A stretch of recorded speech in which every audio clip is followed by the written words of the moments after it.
Calon Wakil Bupati Klungkung nomor urut 1, Ketut Mandia menggunakan hak pilihnya di TPS 4 Banjarsente, Desa Adat Pikat, Kecamatan Dawan, Klungkung. Mandia yang merupakan Cawagup Paket Bagja melakukan pencoblosan pada pukul 8.30 WITA pagi ini.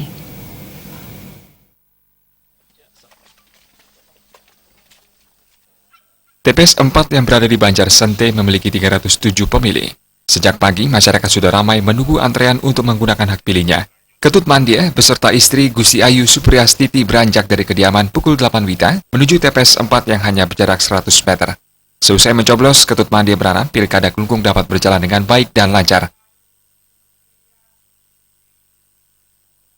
Terkait nanti kesiapan menerima hasilnya seperti apa, Pak? Selalu bersyukur. Rasa syukur kita panjatkan kepada Ide Sang Hyang Widi karena itu sudah menjadi skenario Ide Sang Hyang Widi. Manusia hanya bisa berbuat, bekerja, dan berharap. Ya, berarti intinya siap menerima apapun hasilnya, Pak, ya?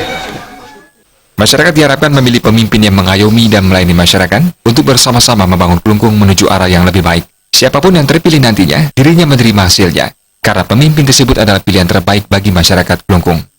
Adi Setiawan, Bali TV.